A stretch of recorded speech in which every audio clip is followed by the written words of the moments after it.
오늘은 마가복음 1장 12절 13절 중심으로 진실의 시간 앞에서라는 그런 제목으로 말씀을 나눕니다. 요단강에서 예수님이 세례 요한에게 회개의 세례를 베푸는 그 요한에게 세례를 받으셨지요. 하나님의 아들이시면서 회개의 세례를 굳이 받을 필요가 없으신데 인간과 똑같이 그렇게 세례를 받으셨어요. 그리고 하나님으로부터 이는 내 사랑하는 아들이요 내 기뻐하는 자라는 하나님의 인증을 받고 이제 본격적으로 예수님의 공생의 생애를 이제 시작하십니다. 그때 예수님은 가장 먼저 광야에서의 시험과 마주하게 됩니다. 마태복음, 누가복음에는 이 광야의 시험이 상세하게 기록된 데 반해서 이 마가복음에는 살짝 그냥 언급하며 스치듯이 지나갑니다. 성령이 예수를 광야로 몰아내신지라 이렇게 한마디 언급합니다. 말씀을 자세히 살피지 않은 사람들은 예수님이 당하신 광야 시험이 마치 사탄이 벌린 일로 오해를 합니다. 근데 성경은 뭐라고 말합니까? 예수님을 광야로 이렇게 강권해서 밀어낸 주체를 정확히 누구라고 말씀해요? 성령이 예수님을 광야로 밀어내셨다고 말씀합니다. 그리고 이 말씀은 성령이 임했을 때에 예수님 안에서 내적인 충돌이 일어났음을, 내적인 충동이 일어났음을 전제하고 있는 것입니다. 여러분, 어느 날 갑자기 우리에게 성령이 임재했을 때 어떤 일이 벌어집니까? 어떤 사람들은 멀쩡하게 잘 다니는 직장을 딱 정리하고 모든 걸 내려놓고 성령의 인도하심을 따라서 인생의 방향을 바꾸기도 합니다. 수동적으로 누군가에게 등 떠밀려 가는 것이 아니라 자발적으로 그 길을 가는 것입니다. 예수님도 누군가에게 억지로 등 떠밀려서 끌려가신 것이 아니라 심령 속에 충만하게 임하신 성령의 인도하심을 따라서 지금 광야로 들어가셨다는 것입니다. 우리의 이 내면에는 항상 이 우리의 육신의 자가 팽배해서 성령의 이끄심을 거부할 때가 많이 있습니다. 자꾸 타협하고 계시다가 하나님의 뜻을 나중에 내려놔 버리고 하나님의 뜻과 상관없는 그런 것으로 걸어가 버릴 때가 있습니다. 그래서 성령이 임하면 우리 안에 이 싸움이 일어난다고 하고 있습니다. 성령이 강권하는 그 성령의 충동과 그 다음에 육신의 자아가 막 하고 싶은 욕심이 충동하는 그 충동이 싸운다고 말하고 있습니다. 성령이 임하지 않을 때는 그런 싸움이 없어요. 우리 안에 자아가 충만해서 그 자아가 충동하는 대로 가버리는 거예요. 근데 성령 받으면은 이 안에 갈등이 일어나기 시작한다는 것입니다. 우리 안에 성령이 충만히 임재하시고 그 임재를 우리가 예민하게 우리가 알아차리면은 우리는 어떻습니까? 성령의 충동에 의해서 우리는 등 떠밀리게 되는 것입니다. 반면에 어둠의 세력과 사탄의 역사가 우리 안에 가득할 때 들끓는 혈기와 분노와 잘못된 그런 욕심들이 우리 인생을 멸망의 길로 우리는 밀어내버리는 것입니다. 어느 목사님이 정의를 지키다가 감옥에 갇혔어요. 감옥에 들어가 보니까 거기에 살인자, 사기꾼, 강도범 그런 사람들이 많이 있어요. 그 틈새에서 옥살이를 했습니다. 근데 감옥 안에서도 신분을 속일 수가 없었던 목사님은 어쩔 수 없이 거기서 복음을 전하기 시작했습니다. 그러던 중에 한 죄수를 만났는데 그런 정과 시비범에 지능이 좀 떨어지는 그런 사람이었어요. 그 사람이 어떻게 감옥에 들어왔는가 얘기를 들어봤는데 참 어이가 없었어요. 이 사람이 이제 강도질을 하려고 집주인이 정신을 잃은 다음에 물건을 훔치려고 뭐 했냐면 주인집 문을 살짝 열어놓고 연탄불을 피웠는데 바람이 거꾸로 부는 바람에 자기가 정작 연탄불에 정신을 잃어버려서 붙잡히게 됐다는 것입니다. 이 사연을 들은 목사님은 너무나 기가 막히고 어이가 없어서 그렇게 물었습니다. 야, 네 인생에 네 마음대로 되든? 아이고 선생님, 인생에 제 마음대로 되면 왜 제가 여기 왔겠습니까? 그래, 인생이란 원래 내가 주인이 될 수 없어. 하나님이 주인이 되시든 어둠의 권세 잡은 자가 주인이 되든 둘 중에 하나야. 너 주인 잘 만나야 팔자 고치는 거 알지? 너 주인 한번, 좋은 주인 한번 만나볼래? 그런 분 있어요? 그래, 예수님이 너의 주인이 되면 정말 네 인생은 바뀌는 거야. 그리고 목사님은 동상에 걸려있는 또 썩어져가는 그의 발을 극진하게 치료하고 돌보면서 그에게 복음을 전하기 시작했습니다. 그렇습니다. 우리는 결코 우리 인생의 주인이 될 수 없어요. 우리 내면에 어둠의 권세에 잡은 자가 충만히 자리할 때가 있습니다. 그때 그것을 방치하면 그놈이 우리의 주인 노릇을 하며 우리를 사탄의 역사 가운데로 끌고 가버리는 거예요. 그들이 이끄는 대로 탐욕과 혈기와 욕심에 붙잡혀서 결국은 어떻습니까? 죄의 길을 가게 되는 것입니다. 근데 지금 예수님의 내면에는 누가 충만하게 임해 있어요? 성령님이 지금 예수님의 안에 충만하게 임재해 있어요. 근데 이상하게 성령님은 그런 예수님을 지금 어디로 내몰고 계셔요? 광야로 내몰고 계셔요. 마가가 이 글을 쓸 때 여러분 예수님이 광야로 내몰린 사건은 이미 종결된 과거의 일이에요. 근데 원문에 보면 마가는 이 사건을 과거형이 아니라 뭘로 썼냐면 현재형 동사를 이곳에 써요. 예수님의 과거에 글에 썼다가 아니라 지금도 그런다라고 현재형 동사를 쓰는 거예요. 여러분 마가가 시제를 몰라서 그렇게 썼을까요? 아니에요. 그렇다면 마가가 예수님이 광야로 내몰린 그 사건을 왜 과거형으로 쓰지 않고 현재 일어나는 현재형으로 이 사건을 기술한 이유가 뭐냐? 광야로 내몰리는 일이 마가 시대뿐만 아니라 이 글을 읽고 있는 오늘 우리의 삶에도 계속해서 여전히 진행되고 있다는 거예요. 예수님에게 일어났던 그 일뿐만 아니라 오늘 우리에게도 광야로 내몰리는 이 사건들이 계속 진행형이다. 우리 인생은 어둠의 세력에 의해 내몰리든 성령께 내몰리든 어느 한쪽으로 내몰리게 되어 있다는 것입니다. 그러므로 하나님의 백성들은 사단이 아니라 성령께 내몰리는 그러한 삶을 선택해야 한다는 것입니다. 이것은 모두 직장을 그만두고 예수님 따라가라는 그런 의미가 아니라 사단이 아닌 예수님께 붙잡히는 삶을 살아라. 그런 얘기를 지금 하는 것입니다.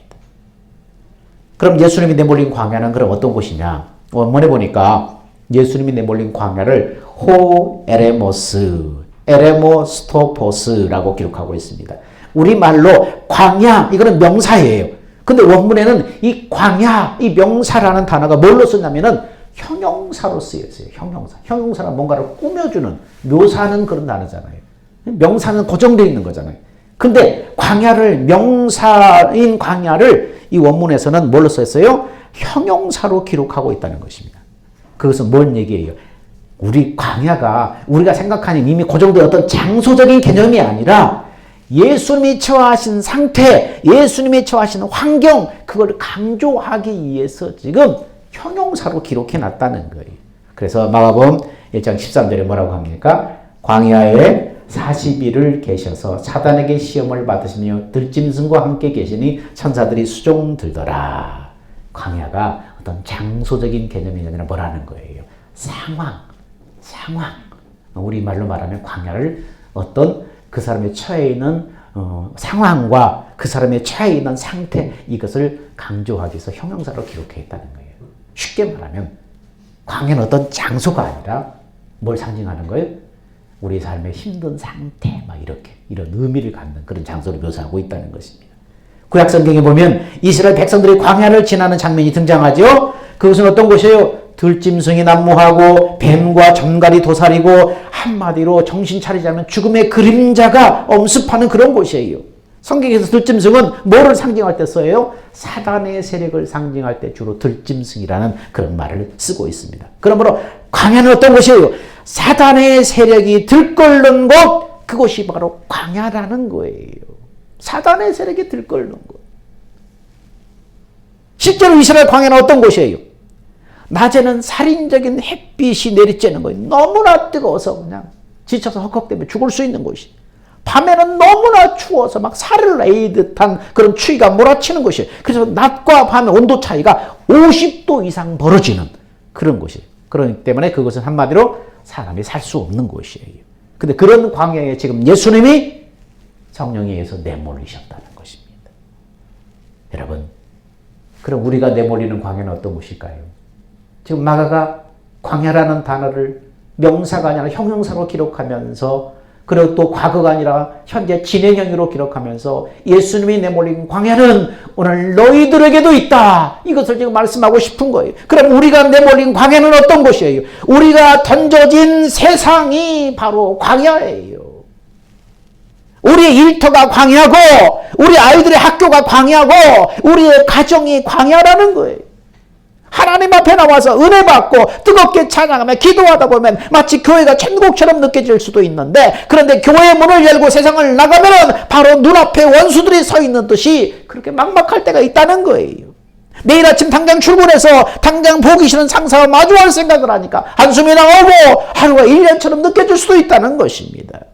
그래서 교회는 어떻습니까? 광야 한복판에 세워진 쉼터 역할을 감당하는 것입니다. 서로의 눈물을 닦아주고 상대의 아픈 그런 마음을 받아주고 수용해주고 또 위로하고 격려하고, 그런 것이 바로 교회인 것입니다. 그 가장 중요한 역할은 뭡니까? 복음을 전하고 그 역할을 잘 수행할 수 있도록 성도들을 훈련시키는 곳인데, 너무 사역과 훈련에 치중하다 보면 사람들이 지치고 힘들게 마련이에요. 그럴 때일수록 교회 안에는 뭡니까? 서로 모이기를 힘써서 교제를 통해서 위로하고 격려하고 또 새 힘을 공급하는 그런 곳이 돼야 한다는 것입니다. 그것이 바로 광야 같은 세상에 하나님께서 교회를 세우신 이유 중에 하나인 것입니다. 자, 예수님이 광야로 내몰리셨는데 거기서 40일 동안 시험을 받으셨다고 기록하고 있습니다. 광야는 도시처럼 잘 닦여진 것이 아니에요. 길이 잘 닦여진 것이 아니에요. 아무것도, 정말 아무 길도 없는 거예요. 길이 없어요. 길. 어느 방향으로 갈지 어디로 갈지 길이 없어요. 디모데후서 2장 15절에는 이렇게 말합니다. 네가 진리의 말씀을 옳게 분별하여 부끄러울 것이 없는 일꾼으로 인정자대로 자신을 하나님 앞에 드리기를 힘써라. 분별하여. 너는 진리의 말씀을 옳게 분별하여. 여기서 이 분별이라는 단어, 이 분별이라는 단어는 길을 내다. 광야는 길이 없잖아요. 근데 오늘 성경 말씀이 뭐라고 그래요? 진리의 말씀을 옳게 분별하여. 개역 한글에는 분변인데 개역 개정에는 분별 이렇게 나와 있습니다. 여러분이 또 이해하기 쉽도록 그렇게 써놓은 거예요. 자, 분별하여 말은 무슨 뜻입니까? 오르도 토메오라는 그런 원문의 단어인데 길을 내다 이런 뜻이에요. 로마 시대에는 전쟁 물자와 군대를 보급하기 위해서 길을 내는데, 이 길을 낸다는 이 단어 오르토메오로는 토목용이, 토목공사할 때 쓰는 그런 용어예요. 그렇게 로마 군대가 길을 내면은 그 길이 난 자리는 모두 뭐가 돼요? 로마 영토가 되는 거예요. 그리고 로마 군대가 그 길을 통해서 다다른 땅에 깃발을 꽂으면 그것 역시 로마 제국의 소유가 돼버리는 거예요. 예수님은 어떻습니까? 길을 내기 위해서 이 땅에 오신 거예요. 광야 같은 세상에 우리에게 길을 내주시기 위해서 예수님이 이 땅에 오셨어요. 광야 같은 세상에서 그 길을 내는 작업을 예수님이 지금 시작하신 거예요. 여러분, 예수를 따라가는 그리스도인은 누구예요? 예수님처럼 광야 같은 세상에 길을 내는 사람들이에요. 길을 만드는 사람들이. 길을 잃고 방황하는 인생들이 생명의 길로 나올 수 있도록 길을 만드는 사람들이 바로 그리스도인입니다. 그들이 생명으로 나올 수 있도록 섬김으로 길을 만들고 생명을 얻어서 주님의 몸으로 하나로 연합될 수 있도록 길을 만드는 사람이 누구예요? 바로 그리스도인이요. 예수님이 길을 내러 세상에 오셨던 것처럼 오늘 예수를 닮아가는 그리스도인도 세상에 길을 내는 사람들이에요. 그래서 에베소서 3장 10절은 이렇게 말씀하지요. 이제 교회로 말미암아 하늘에서 정사와 권세들에게 하나님의 각종 지혜를 알게 하려 하심이라. 하나님이 교회를 통해서 하늘에 있는 통치자들과 권세자들에게 하나님의 지혜를 가르친다는 거예요. 누구를? 교회를 통해서 가르친다는 거예요. 여러분, 예수 믿고 주님의 몸으로 하나 된다는 것은 뭡니까? 주님의 몸 된 교회가 된다는 말이에요. 교회라는 것은 우리가 생각하는 건물적인 예배당을 말하는 것이 아니라 이 생명으로 하나 된 공동체를 말하는 거예요. 예수님의 머리이고 우리는 그 몸에 달려있는 지체들이고 우리는 교회는 몸이에요. 그래서 예수님과 우리는 유기체적인 그런 몸이에요. 그래서 머리 되신 예수님이 몸된 교회에 생명의 말씀을 공급하시고 그 몸의 지체들은 그 생명의 말씀을 먹고 그 생명을 공급함으로, 섬김을 통해서 그 생명을 공급함으로 지체들이 자라는 거예요. 주님의 나라는 어떤 곳이에요? 내가 생명의 말씀을 먹었고 먹은 것을 공급해야만 내 것이 되는 나라예요. 공급하지 않고 계속 먹기만 하면 그 사람은 절대 자라지 않아요. 이것이 주님의 나라의 특성이에요. 내가 생명의 말씀을 먹고 그 말씀 속에 하나님의 생명이 들어있어요. 하나님의 마음이 들어있어요. 그 생명의 말씀을 먹고 그 먹은 것을, 그 먹은 마음을 가지고 사람들에게 공급을 할 때 그것이 내 거가 되는 거예요. 줬는데, 섬겼는데 이것이 내 거만 되는 거예요. 주지 않으면 결코 그 사람은 잘하지 못해요. 잘하지 못해요. 어떤 분이 병원에서 이 붕대가 쨍쨍 이 석고가 감겨있는 그런 나병 환자에게 계속해서 떼먹이고 떠먹이고 다 수발들을 떠먹이고 나중에 이제 석고를 딱 이렇게 다 깨서 딱 열어봤더니 어떻게 해요? 뼈만 남아있더라는 거예요. 다 말라 붙어버리고 뼈만 남아있더라는 거예요. 여러분, 받아먹기만 하면 잘할 수가 없는 거예요. 예수 그리스도는 영적으로 생명의 말씀을 먹고 그 먹은 말씀, 그 마음을 사람에게 공급할 때 이것만 내 거가 되는 거예요. 이것이 나를 살게 하는 거예요. 그것이 여러분 하나님 나라의 원리예요. 머리 대신 주님으로부터 생명의 말씀을 듣고 그 아가페 마음을 다른 이에게 공급함으로 자라는 거예요. 그 아가페 마음을 공급하지 않으면 그 아가페 마음으로 섬기지 않는 절대 내 것이 될 수 없고 결코 유익이 될 수 없다는 거예요. 그래서 예수님은 산상수훈에 뭐라고 말씀했어요? 네가 대접을 받고자 하는 대로 너희도 남을 대접하라. 그래서 이 말씀을 하신 거예요. 저 사람이 이렇게 해줬으면 좋겠다 하는 것을 네가 하라는 거예요. 그게야만 네 것이 되기 때문에, 너한테 유익이기 때문에. 내가 이렇게 해줬는데 왜 이 사람은 안 해주는 거야? 이렇게 행하는 것은 아무 유익이 없는 자기 의로 행한 율법이 돼버리는 거예요. 내가 이렇게 해줬는데 왜 안 해줘? 이건 예수님의 마음으로 한 게 아니고 뭘로 한 거예요? 자기 의로 한 거예요. 내가 이렇게 하면 저 사람이 해주겠지? 이거 뭐예요? 자기 의로 행한 거예요. 이것은 결코 그 사람의 것이 될 수 없어요. 그 사람의 영적인 유익이 될 수 없어요. 생명을 자라게 할 수 없어요. 생명의 말씀 행함이 아니에요. 오직 주의 생명에서 나오는 마음으로 섬겨야만 자기의 속사람을 자갈하게 하는 영의 양식이 되는 거예요. 그래서 그 섬김을 연습하는 곳이 어디에 첫 번째? 교회고 가정이에요. 그래서 에베소서에는 남편과 아내를 언급하면서 뭐라고 말해요? 이 비밀이 크도다. 이 비밀이 크도다. 받기만 하면 절대 그것은 내 것이 될 수 없어. 공급하라고. 교회를 통해서 공급하라고. 교회는 예수님, 머리 대신 예수님과 하나 된 그 생명체가 교회예요. 가정이 예수님의 머리로 해서 예수님과 하나 된 생명체가 가정이라면 그것이 교회예요. 오늘 예수님의 머리로 해서 우리가 교회에 된 이 몸으로 지금 하나 됐잖아요. 이것이 교회예요. 교회를 통해서 이것을 공급하려고 하는 거예요. 근데 오늘 말씀이 뭐라고 그래요? 교회를 통해서 그 생명, 이 아가페 마음을 다른 이에게 어떻게 공급할까를 가르치는데 그 가르치는 게 뭐예요? 그게 하나님의 지혜예요. 그래서 하나님의 지혜로 알게 하려 함이라. 하늘에 있는 것이나 땅에 있는 것이나 통치자와 권세자들에게 하나님의 각종 지혜를 알게 하려 하심이라. 어떻게 이 마음을 공급할까? 이 사랑을 공급할까? 하나님께로 받아받은 이것을 공급할까? 이것을 하나님의 각종 지혜로 하나님이 가르쳐 주는 것입니다. 이렇게 하나님의 나라를 만들어 가시고 교회를 통해서 통치하는 것입니다. 이렇게 우리가 길을 내는 거예요. 이 우리가 낸 길을 통해서 하나님의 나라가 세워지고 하나님의 통치가 임하는 것입니다. 우리는 광야에 길을 내는 사람이에요. 예수님처럼 이 험한 세상에 길을 내러 오신 것처럼 예수를 따라간 우리도 세상에서 길을 내는 사람이에요. 여러분, 근데 이 세상 속에, 이 광야 같은 세상 속에 우리는 끊임없이 뭡니까? 계속해서 사단의 시험을 받아요. 어쩌면 우리는 날마다 생명이 걸려있는 권력투쟁의 한복판에 서 있다고 할 수 있습니다. 우리 인생 가운데 하나님의 나라가 승리하느냐, 사단의 세력이 승리하느냐, 날마다 치열한 전쟁이 지금 벌어진다는 거예요. 스페인의 투 경기가 스페인은 유명하지요. 근데 경기를 준비하면서 소를 어떻게 관리하는가 살펴보면 우선 한동안 소를 넓은 들판에 풀어놓고 먹을 것을 주면서 마음껏 뛰어놀게 놔둔다는 것입니다. 그러다가 경기 있기 며칠 전에 소를 딱 잡아다가 눈을 가린 다음에 좁은 방에 가둬놓고 굶긴다는 거예요. 그러면 소가 막 뛰어놀다가 실컷 먹고 뛰어놀다가 꼼짝도 못하게 가둬놓고 앞도 못 보게 눈 가려놓고 먹을 것도 안 주고 그러니까 소가 바짝 독이 오른대요. 그리고 경기 당일날 눈 가리개를 벗겨서 경기장에 풀어주면 소가 화가 나가지고 미친 듯이 달려가서 눈에 보이는 것은 모두 다 받아버린다는 거예요. 갑자기 강한 햇빛이 들어오니까 아무것도 보이지 않아요. 그리고 속에 독이 올랐어요. 그래서 다 보이는 건 다 받아버린다는 것입니다. 그때 투사는 소에게 칼로 상처를 내면서 소를 계속 약을 올립니다. 그러다가 온몸에 상처를 입은 소와 투사가 1대1로 생명을 걸고 마주하는 시간이 딱 있습니다. 그 절체절명의 시간을 진실의 시간이라고 부릅니다. 이 시간은 투사와 소 둘 모두 자신의 생명을 걸고 마주하는 시간이에요. 대결하는 시간이에요.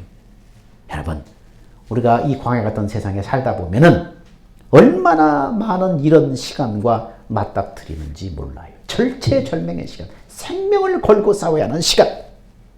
어쩌면 날마다 이 진실의 시간이 우리도 알지 못하는 사이에 우리의 옷깃을 스쳐 지나갈 수도 있습니다. 광야에 내몰린 예수님 역시 이 진실의 시간 앞에 지금 서 계신 거예요. 끊임없이 예수를 시험하는 사단 앞에 예수님이 가장 먼저 하신 일이 뭐였습니까? 40일을 밤낮으로 금식하시는 거예요. 성경에 40이라는 그런 숫자는 고난, 시련, 인내를 거쳐서 온전히 성숙해지는 시간을 상징합니다. 그래서 모세가 십계명을 받기 전에 시내산에 머문 기간도 며칠이었어요? 40일이었어요. 이스라엘 백성이 혹독하게 훈련받은 광야 시간도 몇이었어요? 40년이었어요. 엘리야가 두려움에 쌓여서 하나님 저 좀 제발 놓아주세요 도망다닌 그 시간도 40주야였어요. 예수님은 공생애를 시작하기 전에 지난 30년 동안 시험에 없었어요. 부딪히지 않았어요. 그런데 요단강의 세례를 받으시고 광야에 내몰리자 시험과 딱 맞닥뜨립니다. 예수님의 광야에서 마주한 첫 번째 시험은 무슨 문제였어요? 빵 먹는 거, 먹고 사는 거. 사단은 항상 어디를 공격해요? 사단이 예수님을 딱 시험하는 첫 번째 시험은 빵의 문제였는데 지금 예수님은 40일을 굶주리셨잖아요. 얼마나 지금 약점이에요 이게. 사단은 항상 공격할 때 약점을 공격해요. 이성에 약한 사람, 돈에 약한 사람, 명예에 약한 사람, 권력에 약한 사람, 각 사람이 연약함을 공격 포인트로 삼아요. 여러분이 뭐에 약한가? 돈에 약한가? 무엇에 재물에 약한가? 명예에 약한가? 그 약한 포인트를 공격으로 삼는다는 것입니다. 인간의 몸을 입고 이 땅에 오신 예수님은 우리와 똑같이 슬픔과 고통과 욕망을 다 느끼셨어요. 우리처럼 허기를 느끼셨던 분이에요.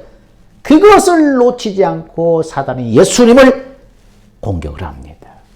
예수님 당시 유대민족은 거의 600년 동안 주권을 빼앗기며 살았습니다. 그러다 보니까 경제적으로 계속 착취당하고 궁핍하게 살았어요. 그래서 그들에게 제일 시급한 것이 무슨 문제였어요? 먹고 사는 거예요. 빵 문제였어요. 사단은 그것을 노리고 하나님의 말씀을 그대로 받아서 하나님이 예수님에게 해주셨던 그 말씀을 받아서 네가 정말로 하나님이 기뻐하는 자고 그분의 아들이거든 이 돌을 명해서 빵이 되게 한번 해봐라. 예수님을 시험하는 것입니다. 그때 예수님이 뭐? 내가 그까지 못할 줄 알고? 그러면서 천지에 널려있는 돌들을 빵으로 변하게 했다면 사단이 예수님 앞에 아 진짜 하나님이시네. 그러면서 딱 무릎 꿇었을까요? 아니에요. 전혀 그렇게 사단을 굴복시키지 못해요. 이것이 바로 우리의 삶 속에 그리스도인들이 마주 대하는 시험이에요. 우리 그리스도인들이 삶의 현장 속에 마주하는 시험이에요.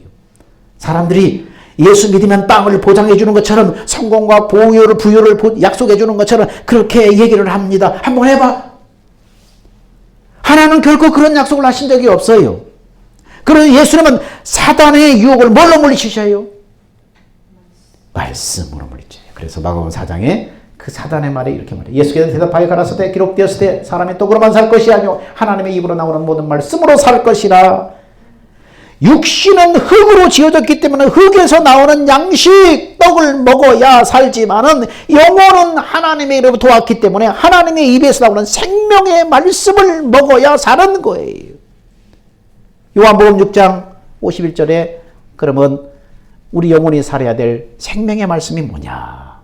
자, 시작. 나는 하늘로서 내려온 산 떡이니 사람이 이 떡을 먹으면 영생하리라. 나의 줄 떡은 곧 세상의 생명을 위한 내 살이로라. 요한복음 그렇게 말씀하셨지요.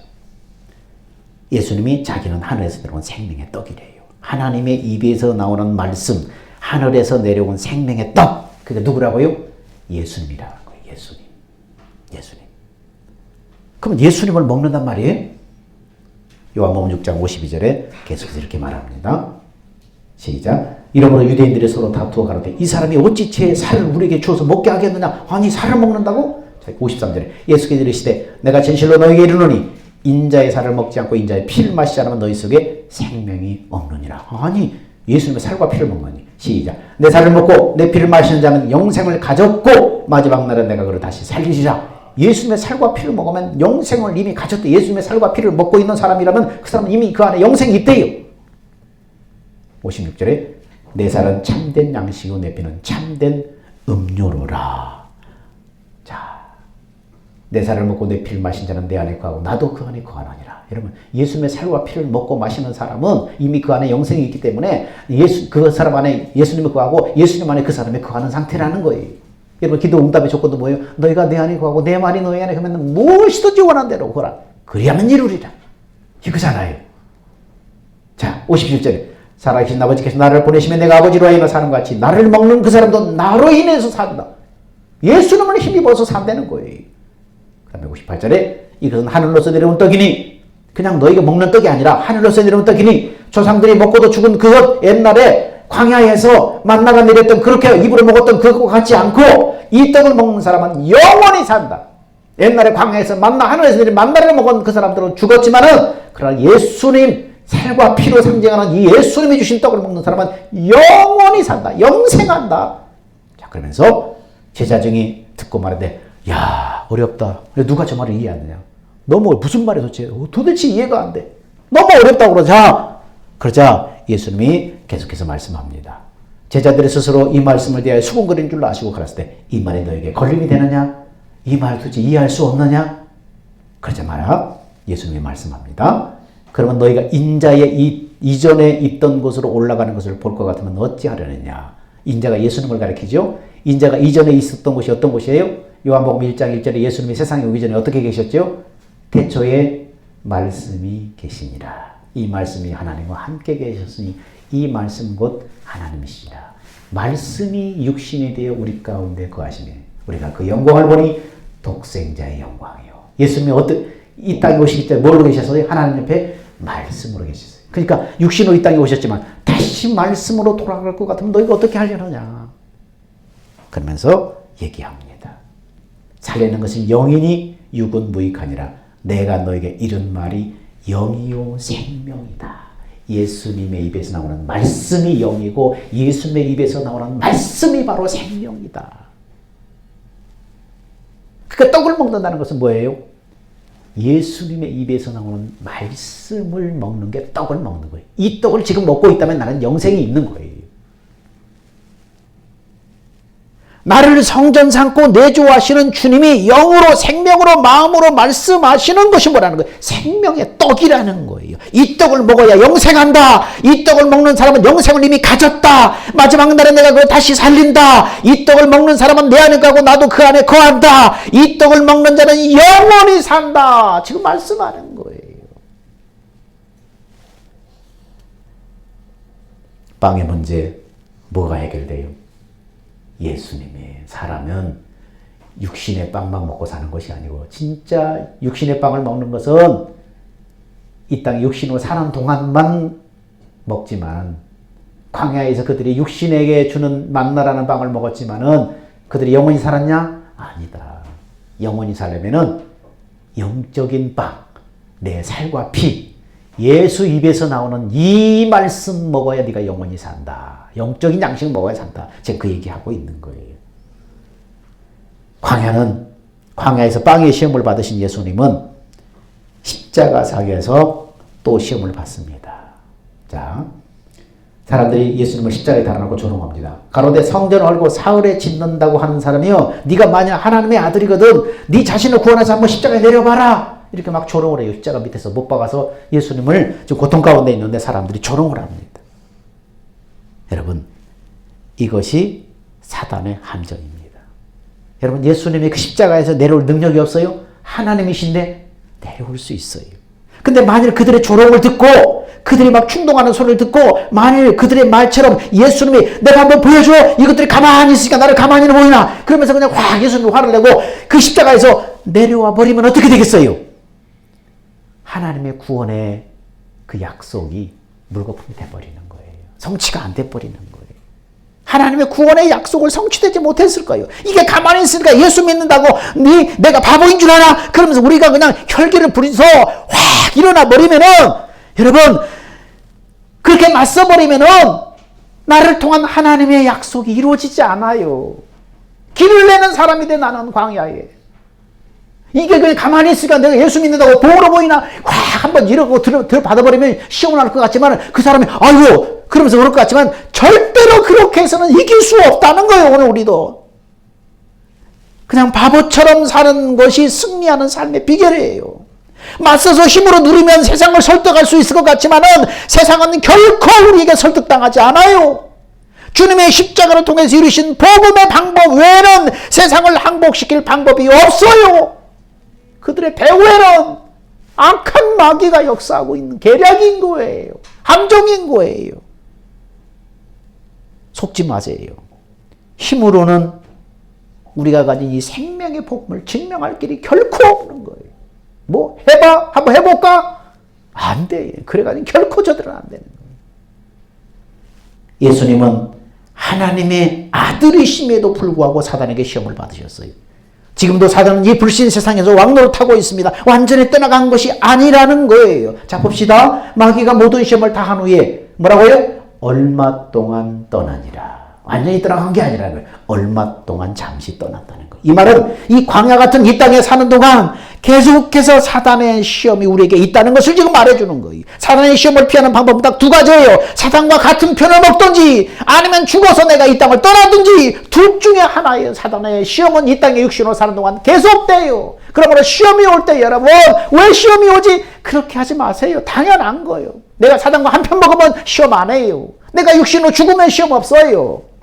그러나 이 땅에 사는 동안은 계속해서 시험이 있다는 것입니다. 다시 말해서 성령께 이끌려서 광야 한복판의 소명자로 살아가는 동안 우리는 계속해서 사단의 시험을 피할 수 없다는 거예요. 근데 어디까지예요? 사단의 세력은 한시적이에요. 한시적이에요. 잠시 마음대로 까불대로 하나님이 그냥 내버려 두신 거예요. 잠시 동안만. 그러므로 우리는 겁먹을 이유가 전혀 없어요. 전혀 없어요. 여러분 군대에 가서 막 훈련하면서 그 훈련의 일환으로 이 얼차를 받는데 얼차례도 훈련의 일환이에요. 막 알통이 생기게 하려고 막 쿠샤워를 시키고 계속 엎드려 뻗쳐서 계속 몇 분 동안 있고. 근데 그 얼차례를 받고 막 그 체벌을 받는 동안 그 시간은 너무 고통스러워요. 죽을 것 같아. 그냥 포기하고 싶어. 근데 뭐예요? 그건 영원히 계속되지 않아요. 교관에게 주어진 시간이 딱 제한되어 있기 때문에 그 시간이 딱 제한되어 있어요. 그래서 그 시간만 견디면은 여러분 그냥 끝나는 거예요. 마찬가지로 사단이 우리를 그냥 공격하고 시험하고 우리가 그냥 죽을 것 같아. 근데요 영원히 계속되지 않아요. 그거는요. 영원히 계속되지 않아요. 하나님이 잠시적으로 한시적으로 그냥 내버려 두신 거예요. 네가 까불도록 내버려 두신 거예요. 예수님은 요람에서 무덤까지 끊임없이 시험과 마주하는 인생을 사셨어요. 그러므로 시험이 올 때 여러분 원망하지 마세요. 불평해하지 마세요. 오히려 시험을 통해서 뭔다고요? 어떤 은혜를 주실지 기대하는 마음을 품는 거예요. 시험을 통해서 여러분 불평하고 믿음이 약해지지 말고 이걸 통해서 하나님이 나한테 뭘 원하실까? 이걸 통해서 뭘 연단하실까? 기대하는 마음을 품어내는 거예요. 그런 우리를 향해서 하나님은 놀라운 소식 하나를 전해주십니다. 이렇게 말씀합니다. 시작. 사람이 감당할 시험 밖에는 너에게 당할 것이 없나니 오직 하나님만 믿부사 너희가 감당치 못할 시험 당함을 허락치 아니하시고 시험 당할 쯤에 또한 피할 길을 내사 너희로 능히 감당하게 하시느니라. 예. 미국 엘리바마주에 엔터프라이즈라는 마을이 있답니다. 그 마을 사람들은 목화 농사를 지으면서 행복하게 살고 있었어요. 근데 어느 날부터인가 이 목화에 벌레가 끼기 시작하더니 급속도로 퍼져서 목화 농사를 다 망쳐버렸어요. 그걸로 먹고 사는 사람들이. 사람들이 막 불평하는, 막 원망하고 불평하고 막 탄식하는 사람들, 그런 사람들이 막 있는데 그 사람들 틈에서 어떤 한 사람이 여러분, 그러면 우리 목화 농사만 고집하지 말고 이참에 다른 농사로 한번 바꿔봅시다. 땅콩 농사는 어떨까요? 하고 의견을 냈어요. 그리고 마을 사람들은 그 제안에 따라서 땅콩을 기르기 시작했어요. 땅콩 농사는 병충해도 강하고 마을 토질에도 잘 맞아서 목화 농사를 지을 때마다 마을 주민들의 수익이 몇 배가 돼버리는 거예요. 훗날 마을 사람들은 목화 벌레에 감사하는 마음으로 마을 입구에다 기념비를 세웠어요. 목화 벌레에 감사하다고 기념비를 세웠다니까요. 시험이 뭐가 되는 거예요? 나중에 감사의 이유가 돼버린 거예요. 하나님은 우리에게 시험을 주실 때 언제나 감당할 시험을 주십니다. 들짐승과 함께 있는 광야 속에서 예수님은 천사들을 통해서 예수님을 수종들게 하셨어요. 그런 것처럼 하나님은 죽을 것 같은 고통의 순간에도, 우리 인생의 순간에도 언제나 우리와 함께 하심을 여러분 믿으시기 바랍니다. 그것을 헤쳐나갈 수 있는 능력 주시고 방법도 주시고 여러분이 믿음으로 참고 믿음으로 이겨내면 피할 길을 내시고 감당하게 하신다는 것입니다. 이것을 믿으시기 축원합니다. 우리 인생의 삶 가운데 날마다 우리의 삶의 현장은 광야예요. 마귀의 세력이 우리를 넘어뜨리려고 계속해서 시험을 하고 건들고 까불고, 이 시험의 현장이에요. 우리는 이 속에서 마귀에게 내몰려서 불의의 병기로 죄짓는 데 쓸 것인가, 성령에게 내몰려서 하나님께 쓰임받을 것인가, 이 치열한 전쟁터가 벌어지는 거예요. 그 전쟁터, 생사를 건 싸움, 그 싸움에서 여러분 의 성령을 노래함으로 말미암아서, 예수를 노래함으로 말미암아서 승리하는, 성령에게 이끌려 내몰려서 쓰임받는 하나님의 사람들이 다 되기를 축원합니다. 하나님 감사합니다. 우리의 삶의 현장 가운데 날마다 생명이 걸려있는 권력투쟁의 한복판에 살아갑니다. 그것은 하나님의 나라가 승리하느냐, 사단의 세력이 승리하느냐, 날마다 치열한 전쟁이 벌어지는 광야 같은 삶의 현장입니다. 그러나 이 시간은 고난과 인내와 시련을 통해서 우리가 온전히 성숙해지는 시간임을 믿습니다.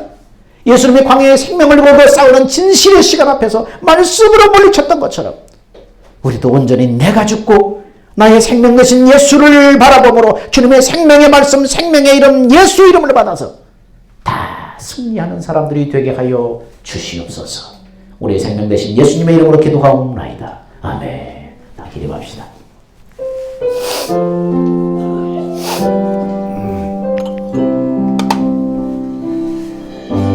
주님 다시 오실 때까지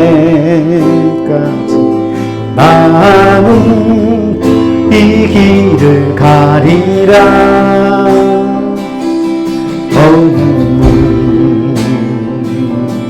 좁은 길 나의 십자가 지고 나의 가는 길 끝에서 나는 주님을 보리라. 영광의 내 주님 나를 맞아주시니 주님 다시 오실 때까지 나는 일어나 달려가리라. 주의 영광 온 땅도 불 때 나는 일어나 노래하리. 내 사모하는 초래 온 세상 구주시로 내 사모하는 초래 영광의 왕이시라.